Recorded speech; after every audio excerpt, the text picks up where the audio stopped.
Cowboys, and I want to give a major shout out to Mike Tag. Keep bringing the hype to the Cowboys Nation. We love and appreciate it. Now, can you dig it? Let's get it. What's up, Cowboys Nation?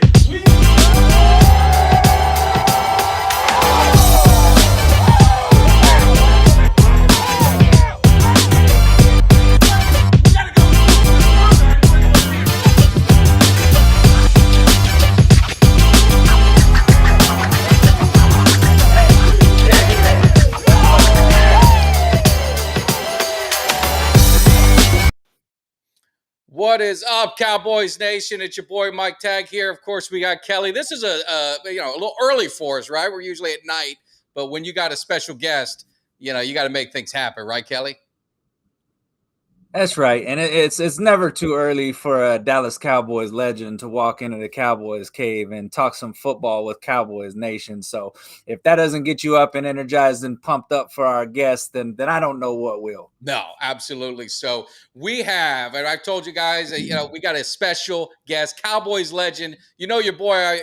People call me a boomer because I live in the team of the '90s, but that was just a great time for a Cowboys fan, and I can't believe it's been 27 years. We still haven't hoisted another Lombardi, but I mean, we're talking about Daryl Moose Johnston. I remember being at the game, and I had the little moose. They used to have those little foam moose ears and stuff like that. So I love the guy. He's in the cave. You see him on this side.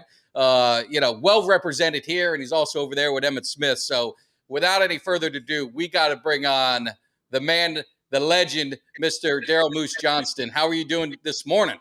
I'm doing awesome, Mike. How you doing?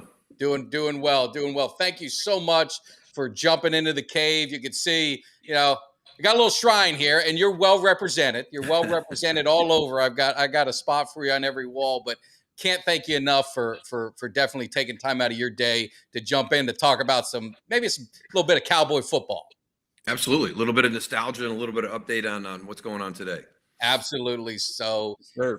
Getting started with it, you were drafted, to the team in '89, and it was such a tough time for a Cowboys fan. I remember being a little kid. It wasn't easy. We had Eugene Lockhart on, and we talked about that '89 season. I think he was kind of like the only defensive guy we had. And then we had a lot of young guys, getting in there. But what was it like starting and then building that up? I think that's the most amazing thing. You don't see it much today in today's game with free agents so much, but you guys were all drafted. You had Irvin before you, and then you and Aikman, and obviously getting Emmitt, and then some pieces in between. But how fulfilling was that to start at the bottom and then get to that mountaintop? It was unbelievable. I think the big thing, and I think all of us in the 1989 class take a lot of pride in it. There's a number of guys in there, but when you go at the top, Troy Aikman's in the first round. I'm in the second round. Mark Stepnowski's in the third round. Tony Tolbert's in the fourth round. That's 4 decades of service from your '89 draft class, and then we had some other guys sprinkled around that were with us for a little bit as well. But that really kind of set a foundation, and I love what Rick Gosselin did last year, as they were or a couple of years ago, as he was trying to get Jimmy Johnson into the Hall of Fame, and it was kind of coming at it from the general manager role that Jimmy had. And I don't think he's ever gotten enough credit for the construction of that roster. We see him as the head coach and the motivator, instilling the discipline for those teams, winning all those championships. But he was the architect behind a lot of that. A lot of people talk about the Herschel Walker trade, but there was a number of other things that went on during the course of his time there. Bringing in Steve Walsh and then trading him away for multiple draft picks as well. So those first couple of years, the amount of draft capital that he generated and the picks that came from that were the reason why we were as good as we were in 92, 93, 94, 95. And I just, to be a part of it and watch that whole evolution go, it was pretty amazing. And there's always one moment that really stood out to me, from Jimmy kind of watching everything. And whether this was something that he had at the University of Miami, because he had so many talented players there, and you're not really turning that one around. You're just taking that to a completely different level. Yeah. But his comment was, when we get this turned around, there's going to be enough opportunity and credit for everybody to have success. And then the final piece of the puzzle for me during that whole process was the hiring of Norv Turner. And we were in spring practices and we're installing our offense and we're watching a lot of Charger film. We're watching a lot of Ram film.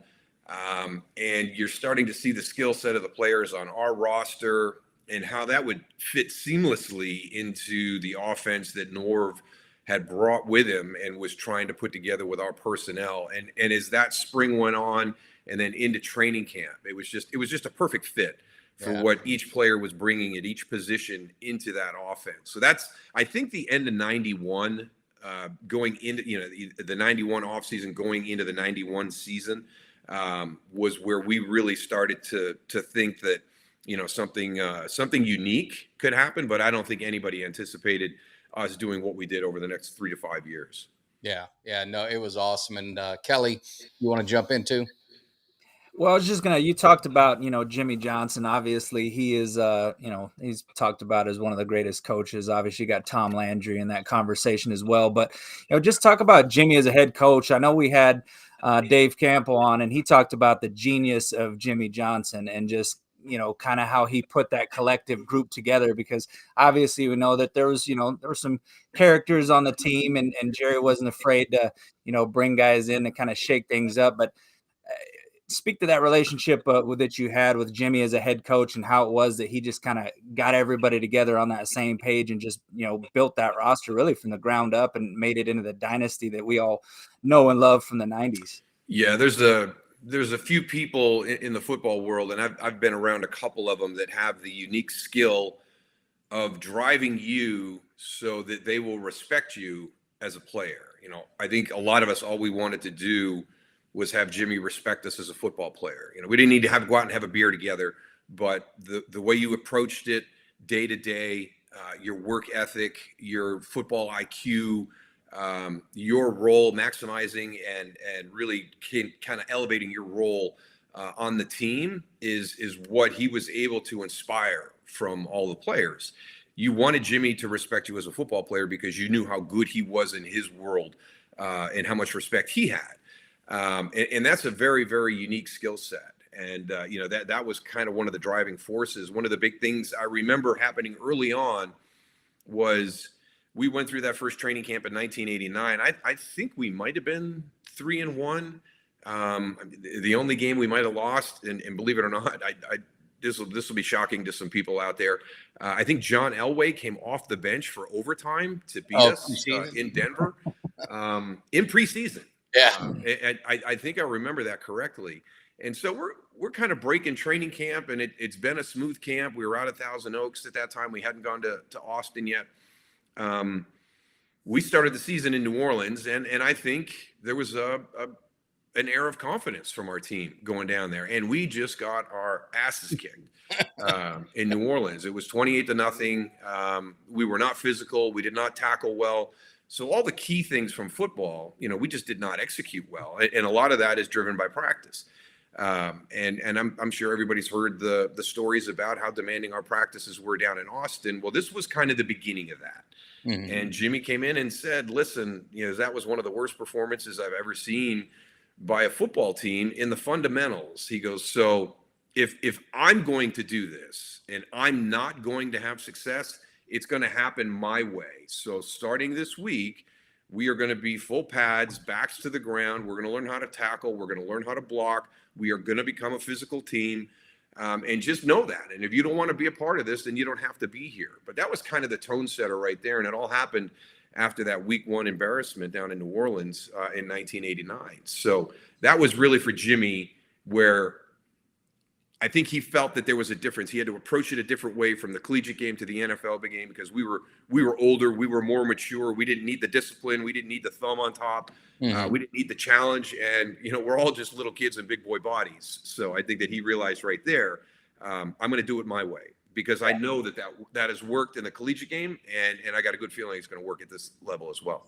Yeah. And I think I'm a Miami guy, so I watched Jimmy Johnston as a kid when he came into Miami, and like Michael Irvin, I remember in high school he was at Piper, and then he went to St. Thomas, so always around the Miami area. And what Jimmy Johnston did, we had Dennis Erickson on, and he said that unlike maybe like Barry a little bit, some of the the championships he got were due to, the work that Jimmy Johnston put in. But, talking about the jump you guys made, you had the 91 season where, it was a great season. You go into the playoffs, you got the one win, and then obviously Detroit and Barry Sanders got a hold of us. But then you go into the 92, and there was just a confidence in Jimmy Johnston. I think preseason even said that you guys were going to be in the Super Bowl. Everything, all things being equal with health, you guys will be there. You got there, maybe some said a little faster, but what was that feeling when everything just kind of came together and then you end up in the Super Bowl against Buffalo, who's been there a couple times? You guys are the new kids on the block, and it was just one of the most dominating Super Bowl performances I've ever seen. Yeah, I'm going to take you back to 91 a little bit before we Yeah. get into 92, because I think a lot of people forget we were 6-5 in 1991, and we were on the cusp, of having a winning record, and we go up to RFK to play the Redskins, and they're 11-0, and it for me, it's still one of the best games that group ever played. The best game we ever played as a group is obviously the championship game in San Francisco before Super Bowl 27. I think everybody felt that San Francisco was still the team to beat. We were young and upstarts and maybe a team to watch the following year or 2 years away. And the game that we played that day is as good a game as that group ever played. We were +4 in turnover ratio, and we're still hanging on to the end. That's how talented San Francisco was. But that 6-5 game against the 11-0 Washington Redskins at the time was the one that really kind of that to me was the jump start. And I don't know what the time was left on the clock, but it's 24-21, and our offense goes onto the field.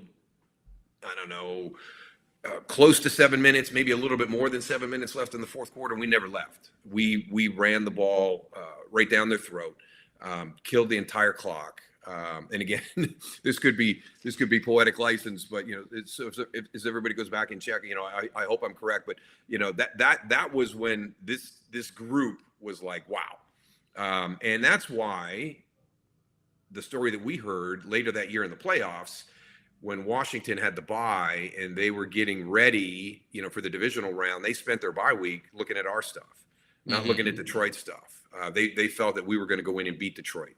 Detroit just had our number, that year. They handled us pretty good on Monday night, and then they beat us even worse in the divisional round of the playoffs. We struggled against that style of passing game with Eric Kramer throwing the ball. And then, as you mentioned, Barry Sanders is Barry Sanders. Yeah. So it was a tough matchup for us defensively. And then we did not play well on offense, and we were transitioning from Steve Berline, who finished the season, to Troy Aikman, who had finally gotten healthy. So there was just we were out of sync. We did not play well. But Washington expected us to be there in the NFC Championship game, and that's how much respect they had for us for what we did.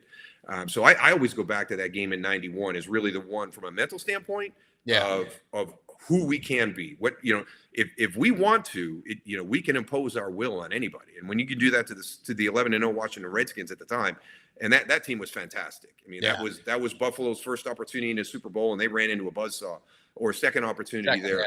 Yeah. They were 14-2. They ended up finishing 14-2, both losses to NFC East teams, us and the Eagles. So, that shows you how tough that division was back then. Iron sharpens iron, and all those teams were really, really good. So now we come into 92, we roll into 92, and we've got all that confidence from finishing, 5-0 down the stretch, knocking off Washington when they were undefeated, getting that first playoff victory, and then probably a little bit of, boy, we really played poorly in Detroit, and wanting another opportunity, to get back into the playoffs. And that team just, it took off from day one.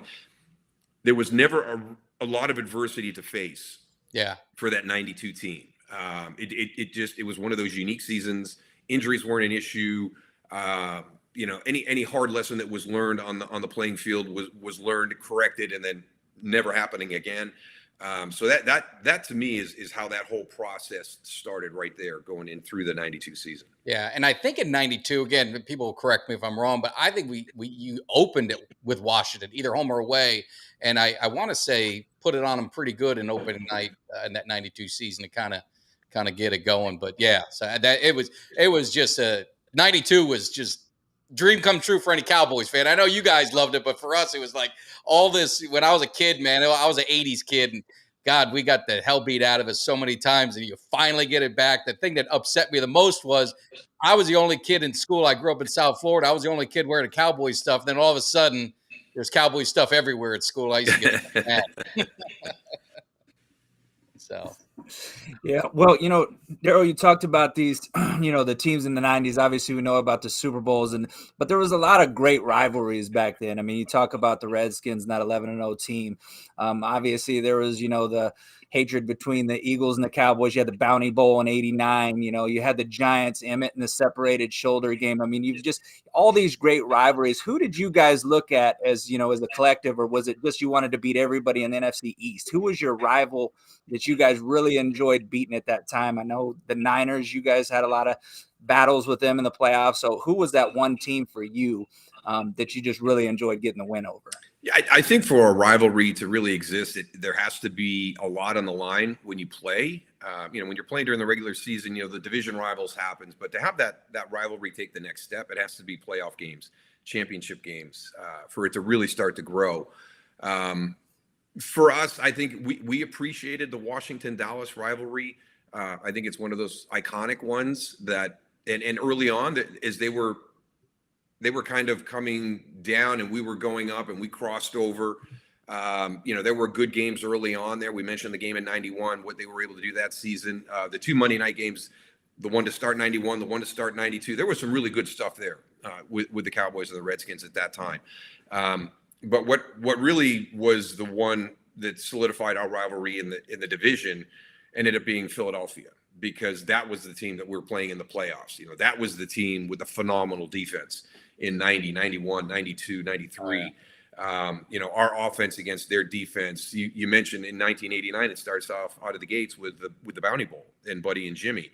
It's like throwing gasoline on a fire in 1989. And it just stayed that way because we both got good and we were playing in the playoffs all the time. So that the Philadelphia-Dallas rivalry during our time was the one that was really elevated. And then when you get into, the playoff games and you're knocking off a division rival, and then where's the next one? Well, historically it was Dallas, San Francisco.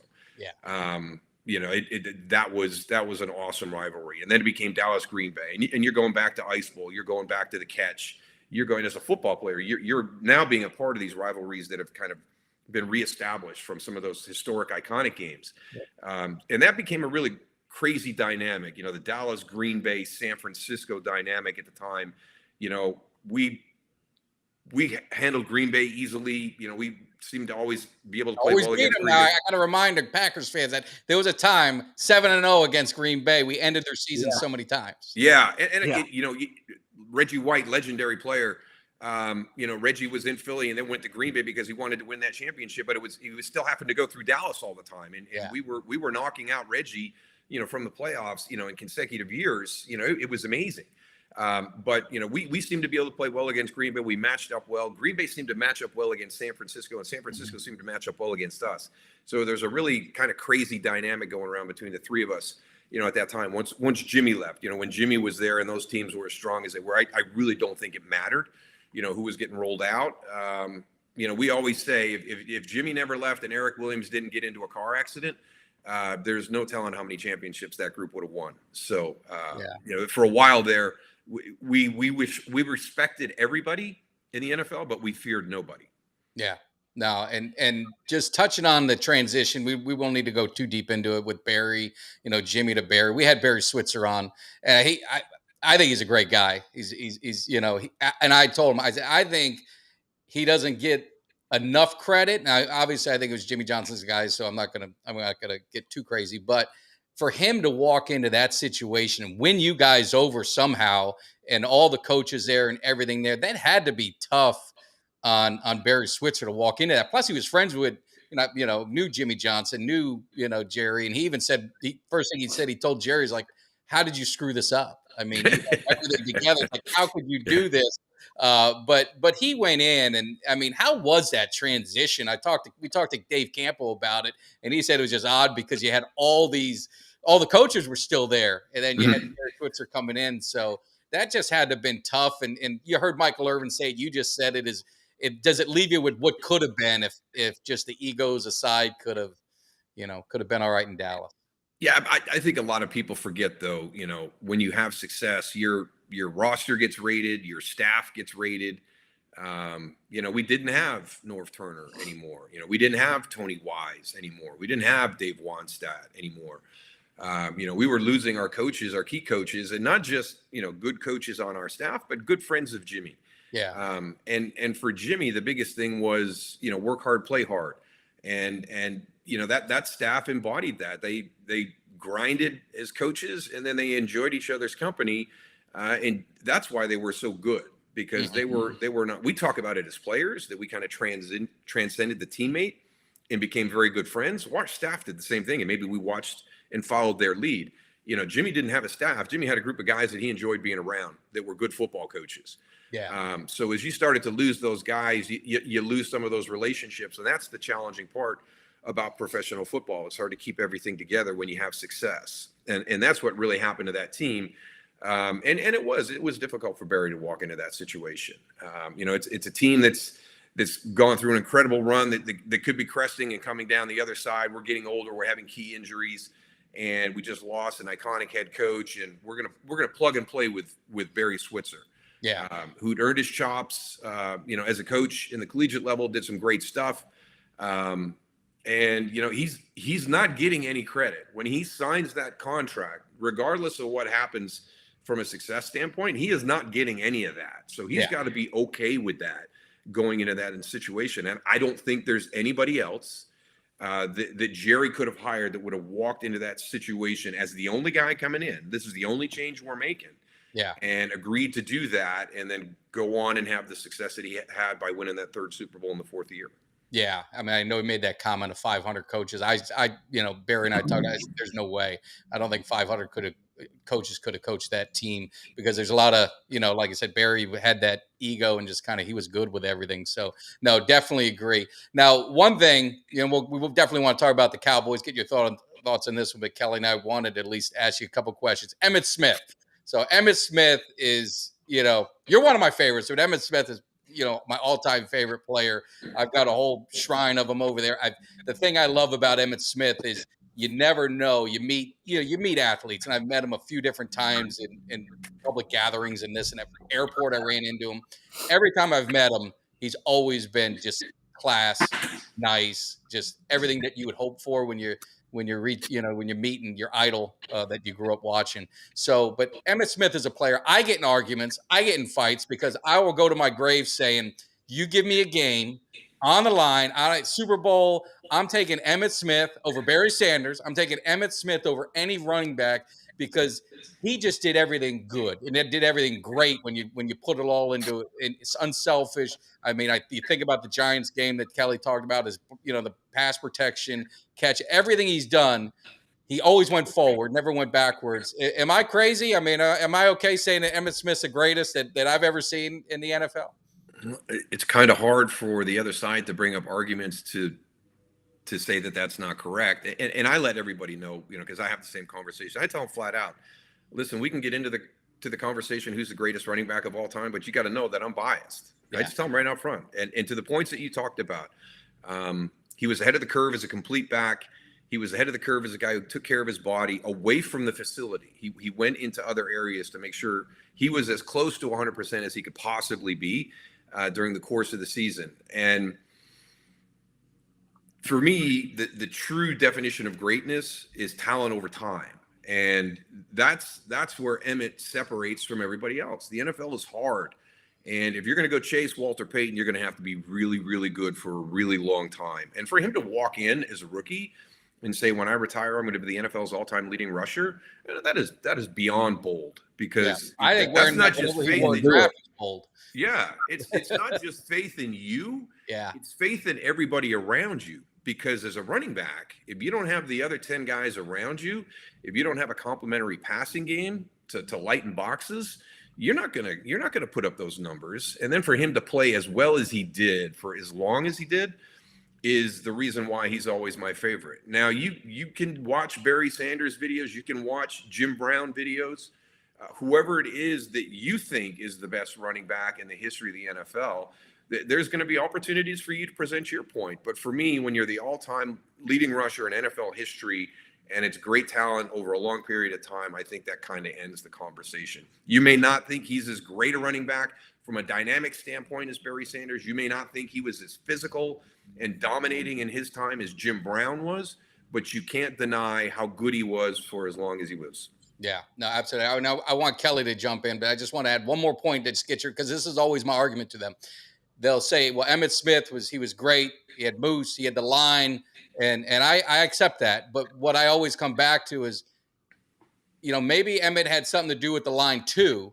And Emmitt Smith held out, and they had a running back. You had Derek Lassick back there, same line, and it wasn't as productive. We lost both games. Now, maybe I'm, again, being my Emmitt bias, but the argument of he had this greatest line and this and that, is that a fair argument on their side, or is his vision, his instincts, everything that he did made the line even better than they were? Yeah, he made us all better. The great ones elevate all boats. The high tide player. It is a perfect little experiment, right? We're not going to pay Emmitt the money he's asking for, and he started out 0-2 behind that same line, behind everybody. That just shows you the unique ability he had. And we sat right next to each other during meetings, and I had to talk to him. I'm like, why did you not stay play side? Everything is blocked well there. I'm going to be able to get outside that. And he goes, you're like 2 yards ahead of me, but everything changes in the time. When you go past the 3 technique, it doesn't look the same as it did, right? When I'm coming past the 3 technique, things have changed. So he got me to actually slow down. I cheated up a little bit, and I slowed down a little bit. And I let some of those blocks that were happening in front of me develop a little bit more. And then sometimes we were able to come out the back door together. And now you're talking about something that could be really cool, because my responsibility is way out play side. He's not going to be able to get back into the fold. And now we're coming out the backside with an unblocked guy with a blocker. So now it's a different thing. And it's those conversations that we had, and me getting to understand what he was seeing just 2.5 yards behind me, and how different that was, that really helped us function together as a fullback and a running back, as a tandem. So that's how he made people better. He was always talking to the guys up front. He would ask them, hey, what's your matchup like this week? What are you thinking going into the game? And all of us would tell him. I would tell him all the time with Carl Banks. I said, listen, I'm going to do the best I can to cover Carl Banks up, but he's not moving. He's going to be exactly where he lines up. The guy's got like cement posts into the turf. I could never move Carl Banks. When I went against Seth Joyner, I said, listen, this is all or nothing. That guy is too strong and too athletic, so I may miss him. So I may go through there, and it may look like a matador. But I'm going to cover him up at other times. Just letting him know, how things were going to happen, and him always asking about the matchups up front, because that gave him, when people talk about the ability to see things that aren't in your field of vision, it's because he could remember the matchups and look at a play pre-snap and go, okay, if things get sketchy here, I should have a backdoor on this matchup. Yeah. No. Well, I'm a fan first and foremost. So let me just say, I'm a huge fan of yours.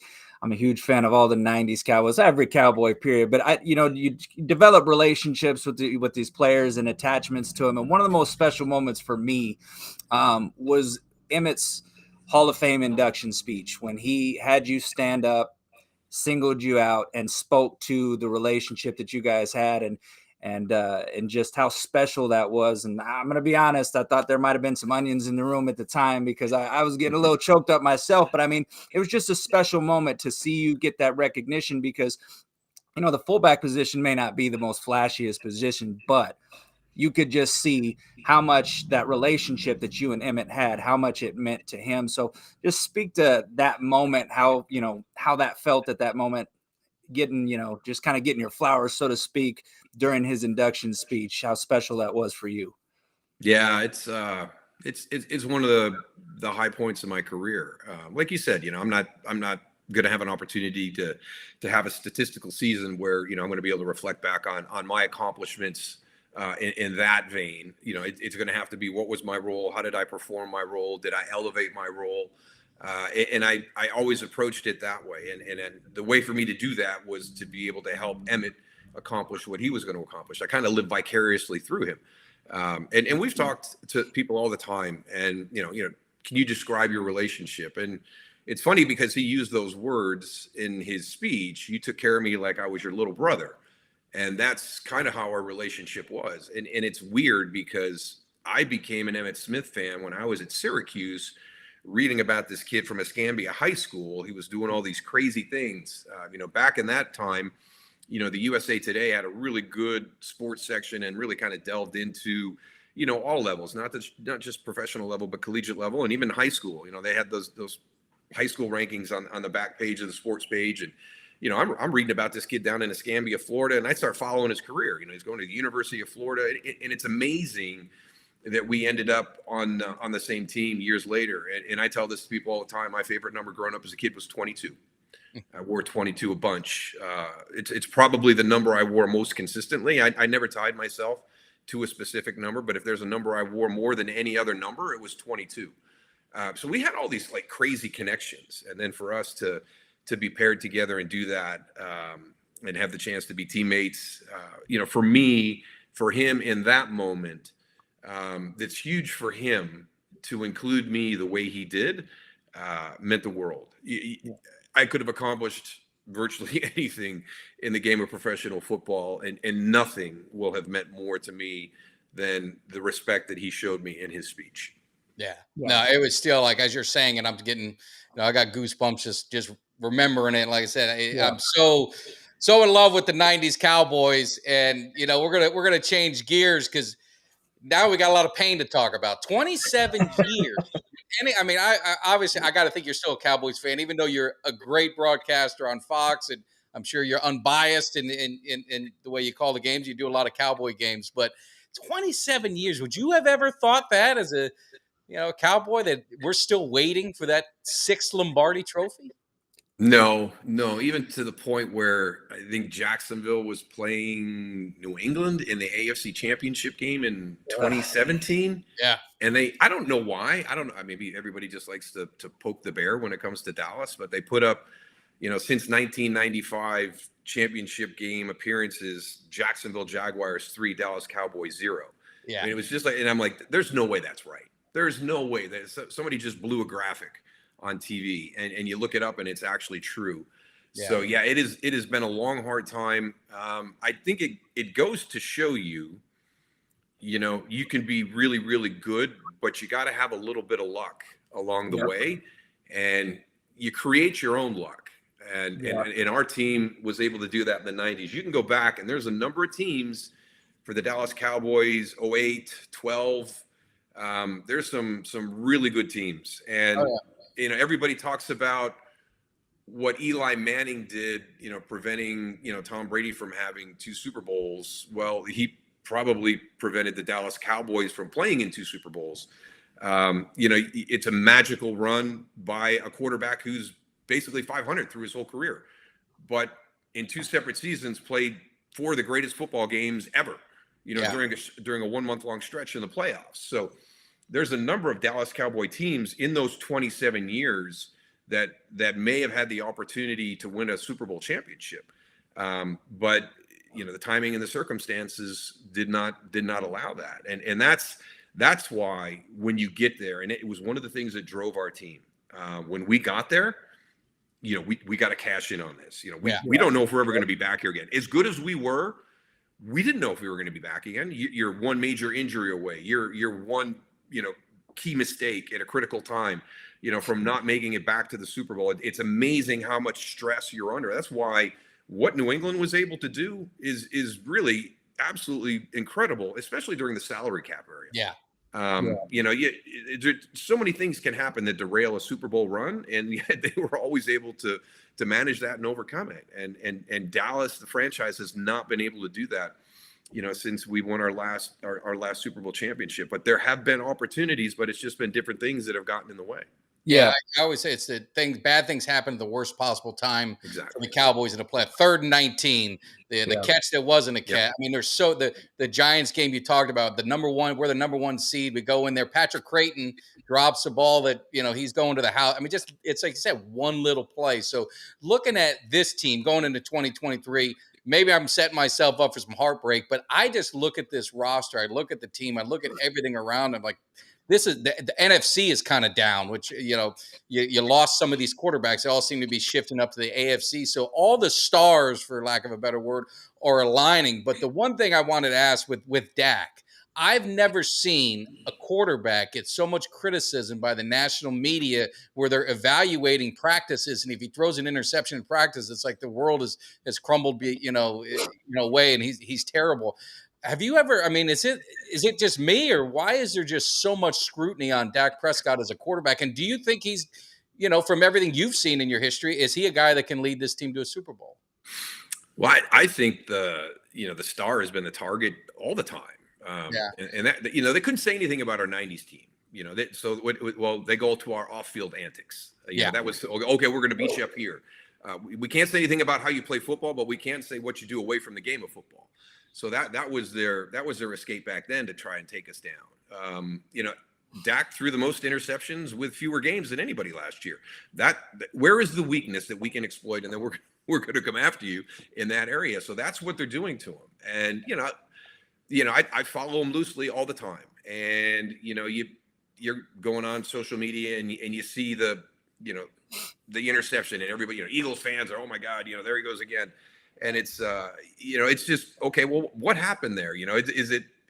It's still just practice. Are you, hey, just throw it regardless, because we want to see how he competes in a 50-50 environment. There's so many things that go into the preparation that people aren't aware of. So, who knows why that interception happened, but it doesn't really matter, right? You're testing things out. Mike McCarthy is now running his offense. So Dak has got to get comfortable in that environment. He needs to see some things and make some throws that maybe he won't make during the regular season, but this is the time to learn the lessons and learn the mistakes and grow from them, so you don't make them when we're in the regular season and everything counts. So everybody's got to take everything with a grain of salt, but I really have no idea why they are on him, because everybody in the locker room loves the guy. That's the most important thing. At the quarterback position, the intangibles are so key, and he is just checking every box with the intangibles at the quarterback position. Does he have to grow? I think a lot of people forget where he was selected in the draft, how far he's come. Things came easy to him in his rookie year. Yeah. And you get on that great run. Now everybody has that. Well, that's the bar. When you start year 2, here's your bar, because this is what you did as a rookie. You should be better in year 2, so you should perform better here. I think Brock Purdy is under that same situation right now in San Francisco. He may not play. He may not win as many games as he did last year, as easily as he did for San Francisco. But he may be a better player. He may be growing in Kyle Shanahan's system. And it's just very, very challenging. So I don't think anybody really understands how hard it is for a quarterback and how many things are a part of how he performs. And that's why it's so key when you have that guy that you have to win. And I think that's where some of the frustration comes from. We've talked about 27 years. And the way Dak started his career, I think a lot of people feel that the Cowboys should have won a Super Bowl by this time, and they haven't yet. Yeah. So he's going to get a lot of the blame there. So it's like everything. The head coach and the quarterback get more credit than they deserve when things are going great, and they get more blame than they deserve when things are going bad. Yeah. Yeah. Well, you talked a little bit about Dak Prescott. Obviously, he's the the focal point, but he's the quarterback of the Dallas Cowboys. So we get that. They had the whole thing about the Trayvon Diggs, and they got into a little dust up in training camp. And, does he have the respect of his team? I don't think that is a question in terms of this team. But when you look at the NFC this year, they've talked about, a lot of people have mentioned how it's kind of a watered down NFC. You don't have a lot of the more talented quarterbacks are off in the AFC.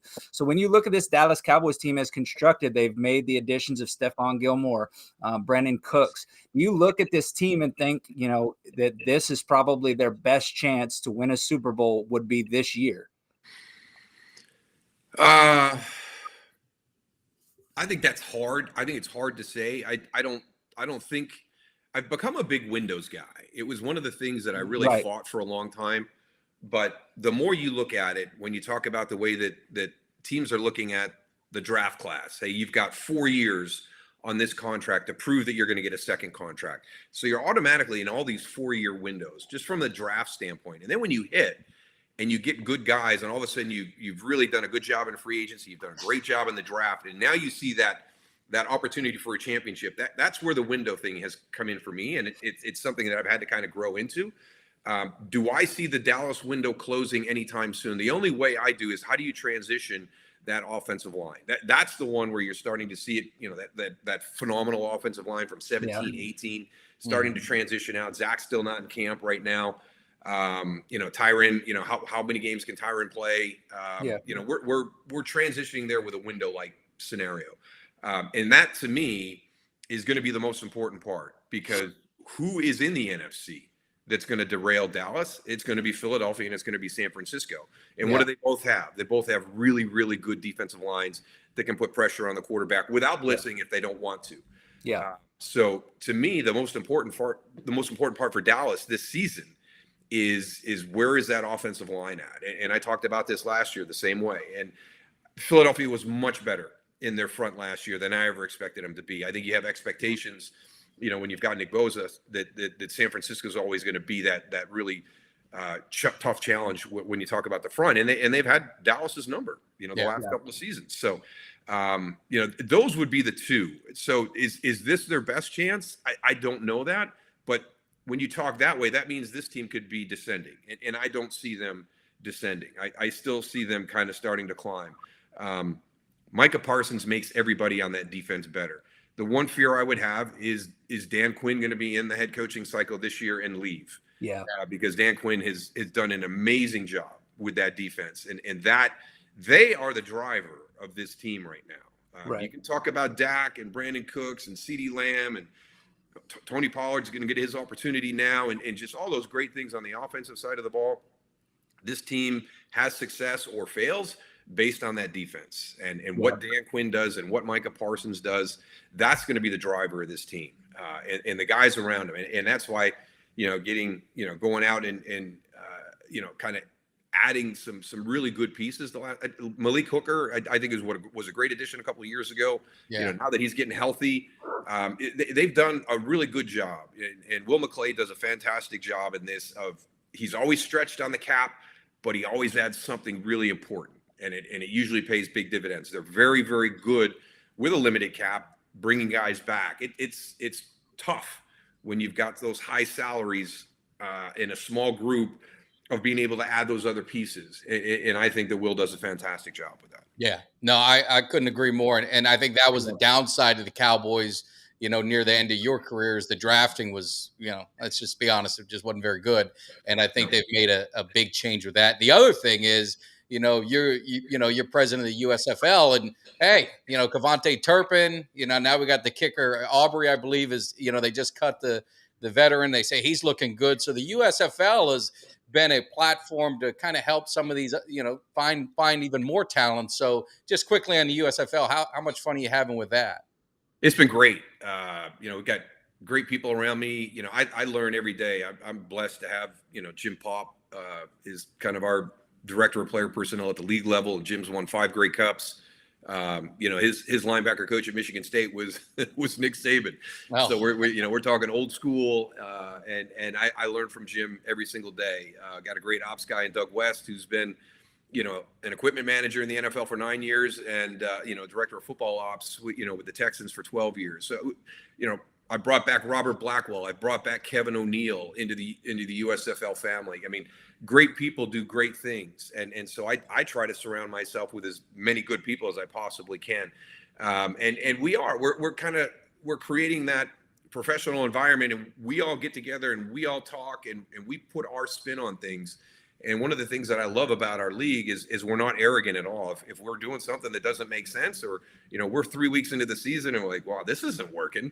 Well, let's change it. You know, and Mike Pereira has been fantastic in that regard. You know, we can do a real change whenever we want. So it's been kind of fun being in a position of influence where I don't have to wait till the end of the season and then go to a bunch of committees and ask for this or ask for that. You know, we can get our groups together during the course of the season. And the most important thing is what helps our league grow. What is in the best interest of the USFL, not as what is in the best interest of the Pittsburgh Maulers, not what's in the best interest of the New Orleans Breakers. What's in the best interest of the USFL moving forward and giving us the opportunity for success? Because Cavante Turpin, Brandon Aubrey, you know, we just crossed the threshold of 100 workouts yesterday. We're not on pace with the signings that we had last year because we had competition this year. Yeah. And they've had some guys get some signings as well. But I think that number, when you add us and our competition together, that number is going to be relatively the same. And then it'll be interesting to see who hits the home run for one of those leagues this year. I hope Cavante Turpin understands that Deuce Vaughn is a guy who's very similar to what he does, and he needs to be professional. I think what happens when you talk about the USFL is a lot of our guys that are there have the physical tools. It's one of two things. There's a measurable that the player doesn't have that the NFL gets really stubborn with, and they're a really good football player, but they don't have a 33-inch arm, or they didn't run a 4.5 40, but they're a hell of a football player. So those guys come into our league and they thrive. And maybe we change the perception of the NFL scouts and general managers. The other one is the guy who has the measurables, who has the talent, but is lacking in accountability, is lacking in punctuality. There's other things that go along with just your talent, and you got to be a pro every day, and we demand that of them. They get mad at me because of the uniform policy. I'm incredibly strict with our uniform policy, and it comes back to, if you look good, you feel good, you do good. And I said, we are not a college league. We are definitely not a high school league. We're a professional football league, and you will look like a professional on the field. You represent our brand when people are watching it in the stadium or watching it on TV. And, guys struggle with that at the professional level. I want to do my own thing. No, this is the greatest team sport ever developed.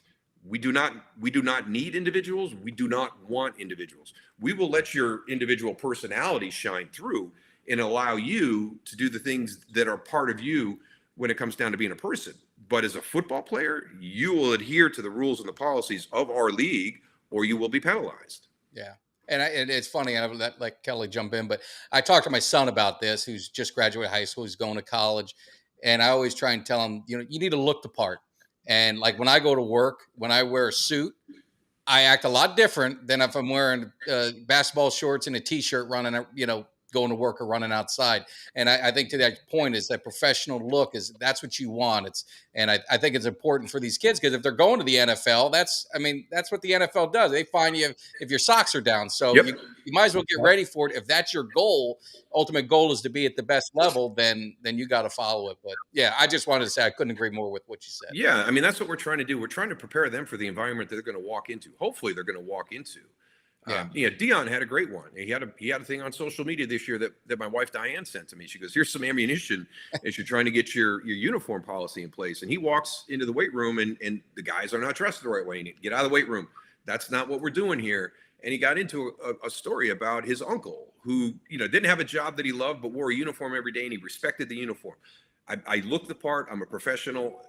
I'm aspiring to do something different. But right now, this is who I am. This is how I'm required to represent the brand, and I will do that. Yeah. And it was another great piece of wisdom from Deion Sanders of, these are the little things. This is what's going to help you get that way if you're in college, or if you're in the USFL. This could be why you're not up there, because if you can't do this, there's probably a lot of other small things that you don't think are important that are keeping you from getting to that NFL dream. No, absolutely. Yeah, no, I just hearing you talk right now, man. It sounds a lot like some GM talk, man. And the Dallas Cowboys, if they're ever looking for a GM, I want to give this guy right here a call. Is that ever something you would be, not to get off topic, I'm sorry, but is that ever something you'd be interested in doing if that opportunity arose? Well, I think every GM? every player wants that opportunity. And there's, Ozzie Newsome, with Baltimore, John Elway, John Lynch now out in San Francisco. There's a number of guys that have had that opportunity, because what you want to do is if you've been around greatness and you've had influences of great coaches, and then you want to pull all that and kind of, mold it into what you think is the most important things to have a successful championship roster. And you're grabbing from everybody. I'd be grabbing, there's people I'd be grabbing. Jim Hoffer. Jim Hoffer was my running back coach in Syracuse. Probably had the biggest impact to me of any coach in my life. You're going to pull from there. I'm going to pull from Jimmy Johnston. I'm going to pull from Joe Brodsky. There's going to be all these guys that I'm going to pull from. I'm going to make sure that I have a guy like Mike Wysick that's running my weight program. I've got to have a great athletic trainer. I want an equipment guy who understands that, you can have relationships with the players, but you can't be friends with the players because you've got to hold them accountable. You're that first line of defense when it comes to the uniforms. So building the back of the building, the strength room, the training room, the equipment room, the video room. Video is hugely important. There's all these different aspects, and you start to learn about that. And that's not even getting to the roster. Now you're going to get to the roster. You're going to evaluate these players. How does it fit into the schemes? Who did you hire as your coordinators to implement the offenses and the defenses? What do you believe in as a player? And I think that the model of Kyle Shanahan and John Lynch does so well so quickly because they're already in lockstep in what they believe. There was already a relationship there on how they see the game on the offensive and defensive side of the ball. And now it's just going out and finding those players that fit those roles. That was one of the crazy things when free agency came into play, is watching guys leave an offense or a defense that they fit well into because it was within their skill set, and going to an offense or a defense for more money that didn't fit their skill set. So that was going to be a short-term fix. You're never going to get that whole contract because that's going to be a challenging scheme for you to fit in based on your skill set.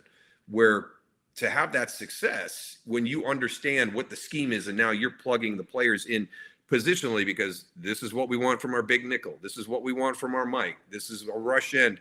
This is our lockdown corner. You start to go through all that stuff. Do you have to have length? Does your corner have to be over 6 foot with long arms? Can you function under the old school corner because, that guy is just so dynamic? Are you willing to move off of your measurables because that guy is just a hell of a football player? And that's the biggest thing is, sometimes we get too caught up in numbers. And for me, being down in the Alliance American Football in 2018, the XFL first go around in 2020, and now the USFL, we don't have the luxury to deal with those guys. So what we get to do is really look at just football players. And measurables don't mean a lot to us. Our eyes are getting trained on different things, which has been, it's been a lot of fun learning that. And really, the people that we're going to send to the NFL, Kavontae Turpin is one of those one-offs, right? That's just not going to happen all the time. But can we get one of our tight ends to be a third tight end, fourth tight end, because he's a good special teams player? And that's why, in the USFL, we pushed our kickoff back all the way to the 20. 91% of our kickoffs were returned last year.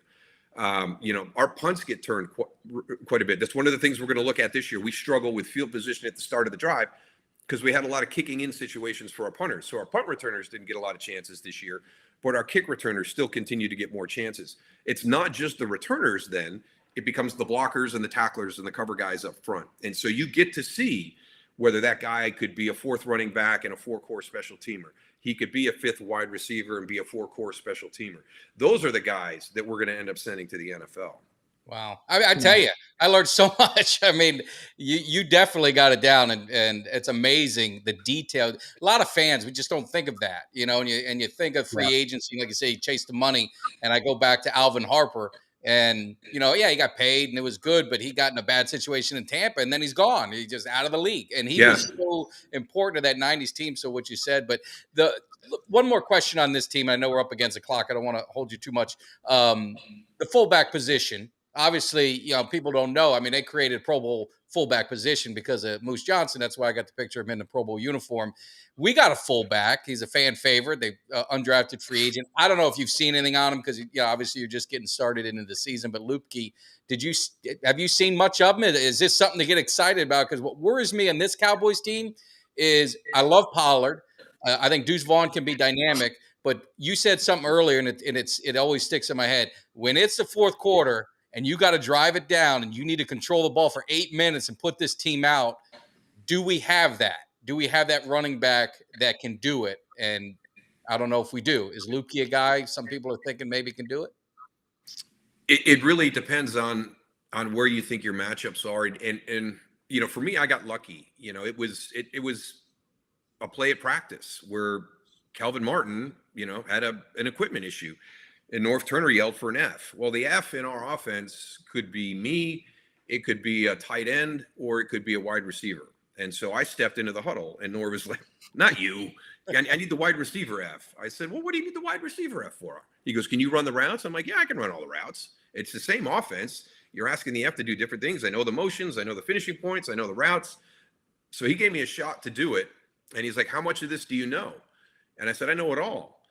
And the big thing was then we could go out and we could be in standard personnel, which we call, 21 is what we call, standard back in the day.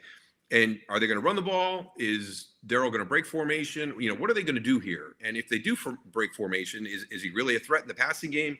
So I had to be able to know the routes. I would get favorable matchups. I probably drew a Sam linebacker in coverage, the majority of the time, because I was usually a strong side slot.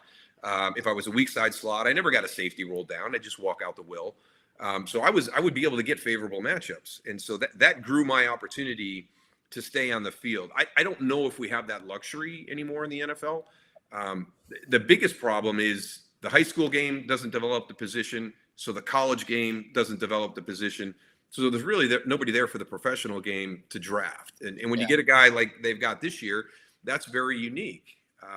So I know it was always a big part in Green Bay's offense. I'm excited to see, what Mike does, as a base offense. It's just become a space game. It's very different than when I played. We were maulers. We were cover 2, cover 3. Nothing elaborate on that side. That's why, the 46 and some of the blitz packages back in the day became a little bit challenging because it was unique. It was different. We were not very elaborate in our formations and our movements. We weren't static, but we weren't crazy the way they are today. So it's just a different game. And really what we were is the way our teams were built in the 90s was we don't do a lot, but we do it real well. And we don't think you can stop us. Yeah. Today's game is we've got a bunch of dynamic athletes and we're going to find a bunch of different ways to get them in space. And we don't think you can tackle them. And so there's this whole different thought process of how they do it. And I don't know how much the fullback fits in that world.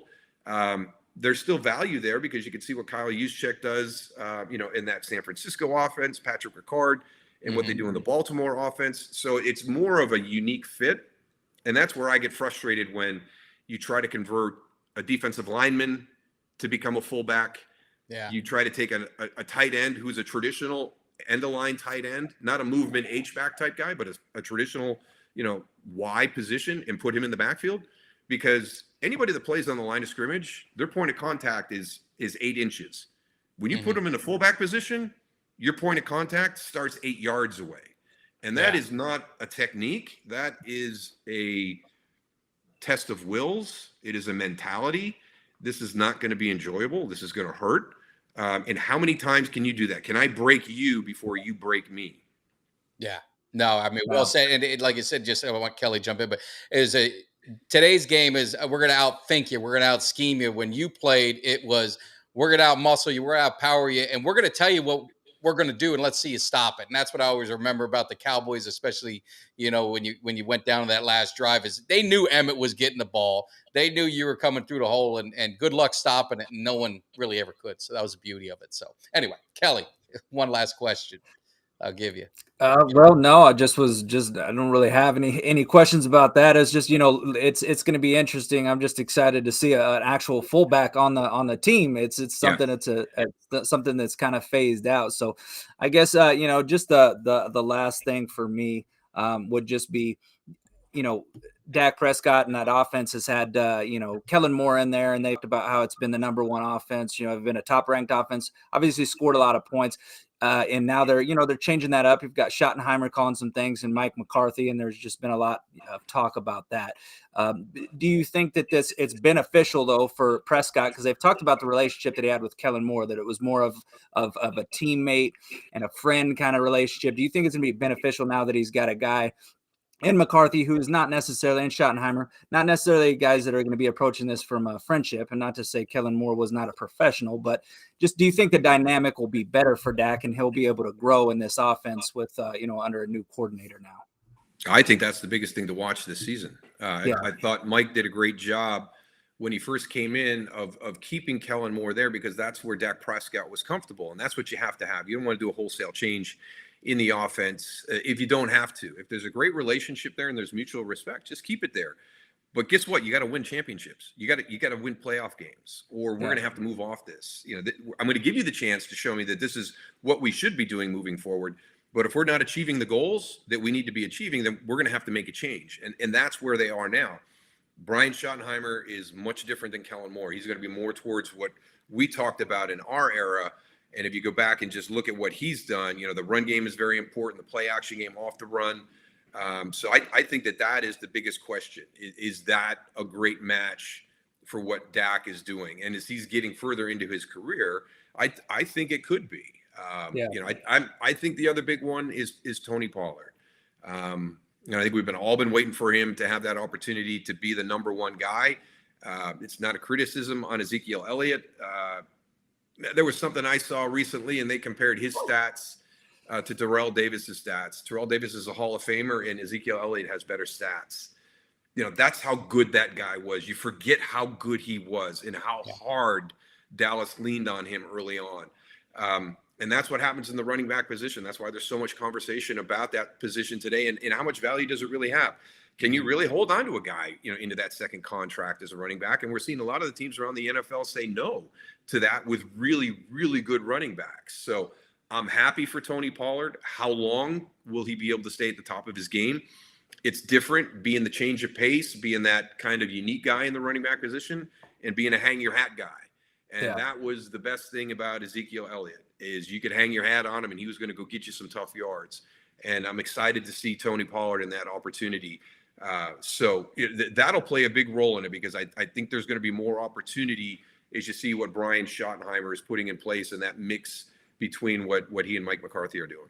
Yeah. And I can tell you, I just give one more love to my man, Emmitt Smith, because I love him to death. That just shows another value, how good he was. When you see the running backs now that just aren't able to sustain the longevity, and you just think about what Emmitt Smith did in his career to be that good for that long, it's still amazing. But Moose, we took up a little more time. I apologize, but you are so loved in Cowboys Nation. I know you know it. I mean, you should be in the Ring of Honor. I could make an argument, if you want me to get on the committee, that you deserve some Hall of Fame, consideration as well for what you did for the Cowboys, for Emmitt Smith, for the offense, and for, more importantly, the NFL.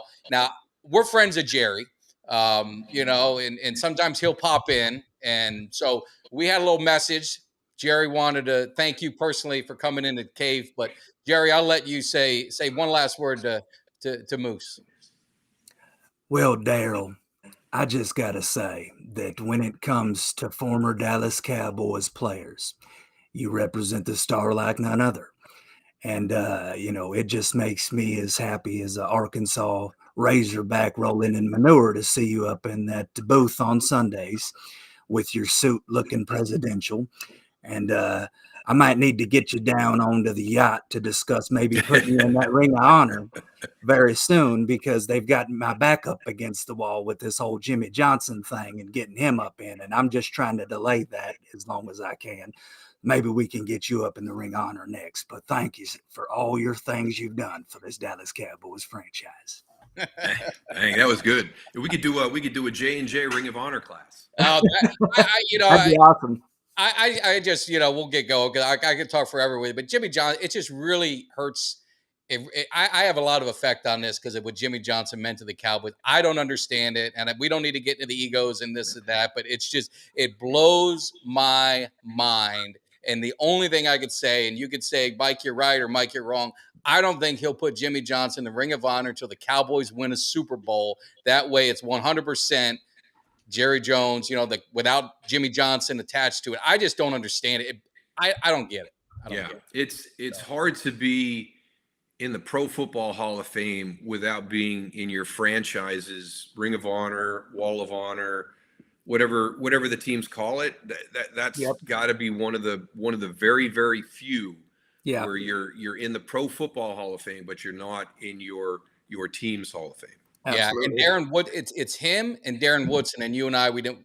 I think Darren Woodson's going to be getting in soon. So that was just. There's been a run on safeties the last few years, and you're checking boxes and doing things. And listen, I love what the Hall of Fame does, but I think they need to expand some of the classes a little bit.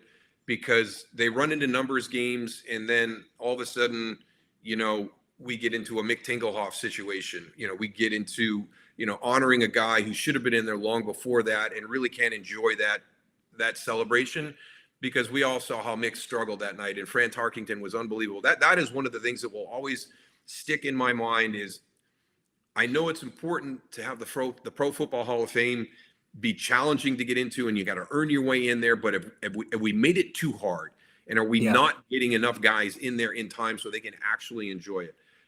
Why did Chuck Howley have to wait so long? Yeah, I was going to say Pearson have to wait so long. Yeah, there's there's too many of them, and that's just the Dallas franchise.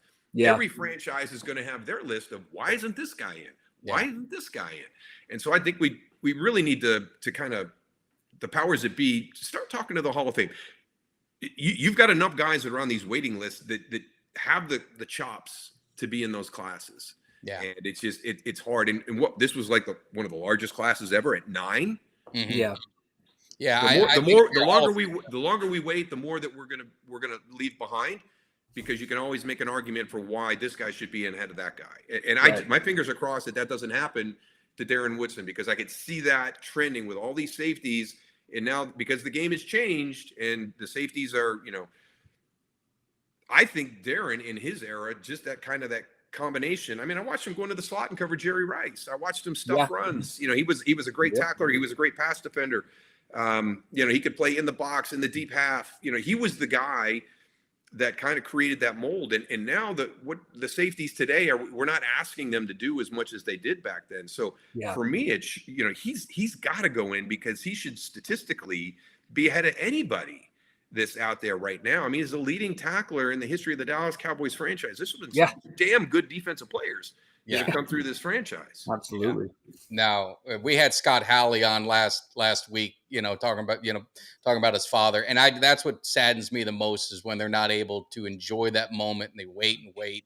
And you saw the frustration with Drew Pearson, and we can go on, but I know you got to run, but I can't thank you enough. This has been a dream come true. You see, I just love the Cowboys. We started this podcast, and we've interviewed a ton of former Cowboys, some of your old teammates and stuff. And it's just, it's such a great thing I call it giving a history lesson, because a lot of people, like, I always throw my son in the mix. He's 19 years old. He doesn't know nothing but disappointing the Cowboys. I try to tell him, there was a time, like, you look at the 60s, the 70s, the 90s. I mean, there was a time, 22 straight seasons without, losing record with Tom. I mean, there was just so much history with the Cowboys. Through this time, I don't want it to be forgotten. So I know you're busy. I know you had all that, but to take time out of your day to come in the cave and talk to Cowboy fans, there's been so much positive things. They love you to death, and I'm sure you feel it all the time. But just really wanted to say thank you from the bottom of my heart coming in. No, it was very enjoyable, very enjoyable. And I'll give you this is my Zoom room, so I'll get out of the way. So that was my Christmas present one year from Emmitt. Wow. Yeah, we were looking at that. A lot of comments on it. That's amazing. That is awesome. That is sweet. So do you get a lot of fan interaction? I'm sorry about the love you have. So I'm sure you get a lot of either fan mail or fan interaction. You still love interacting with all the Cowboys Nation? Absolutely. And the unique thing for me is just, what I appreciate from people that are football fans is I'll have people from other teams, maybe teams that really don't like the Cowboys, but will say, never liked the Cowboys, but I always respected how you played the game. That's another compliment to me, that, from the fullback position, kind of that blue collar work ethic thing, the people in our country that come up to me and say, I'm not a Dallas Cowboy fan, but boy, I sure as hell respect the way you played the game. Yeah. No, it's awesome. And I didn't have this poster, but I remember there was a poster you probably know what I'm talking about, the shirtless poster you had when you were playing with the Moose. They did the, I don't know if you got that around. It's probably I got tricked into that one. They didn't tell me exactly what was going on. It's funny, but Kelly, last words from you. No, man, I just also want to echo the sentiments of Mike, man. I mean, huge fan, huge Dallas Cowboys fan, lifelong fan. I mean, I got my son's name is Dallas. My other son's name is Troy Landry. So, I mean, I'm a diehard, always will be. And to get this opportunity to hear you speak football and to gain something from your knowledge, and the professionalism, just everything that you've spoken on today is it's an honor and a privilege. So thank you for coming on the show and sharing this with the rest of Cowboys Nation as well. So Oh, absolutely, absolutely. It was a great conversation. Brings back Yep. a lot of memories for me, and I love talking about our times. It's, you know, we take a lot of pride in what we accomplished, and I think that the hard part for us at the start of that whole thing was we knew we had to define ourselves separately from the '70s Cowboys, and that was going to be our challenge because we went through probably the same thing that Jason Witten and Tony Romo and Des Bryant all went through. Was, you know, they were referring back to the '90s and they wanted to create their own identity, and that was our biggest challenge, you know, coming in with the '90s was, you know, we had to create something, you know, so people talked about us instead of talking about the glory days of the '70s, and that's very, very challenging, very challenging. Yeah. Well, And you guys took that and you ran with it, and you mission accomplished. Yeah, and I don't get a lot of sons who are named after, you know, I've met a ton of people named Landry, and you're like, let me guess, big Cowboy fan, or the Troys and everything like that. But I do get a lot of dogs. Like my dog is named Moose. So no, it's awesome. Well, we're gonna cut out. Just hang tight. So I just want to thank you off air, but we do truly appreciate you jumping into the cave. Cowboys Nation loves you. It's been a great response. So I do appreciate it. Thank you so much. my pleasure. All right. All right, Kelly, that was dream come true. I'm just, you know, I don't even know what to say, but it was awesome. Hopefully, Cowboys Nation, you guys loved it. Yeah, Daryl Moose Johnston in the cave, you know, did everything. 3-time Super Bowl champ. Yeah. Obviously, all the stuff he's doing in the USFL and education. I think he should be a GM somewhere.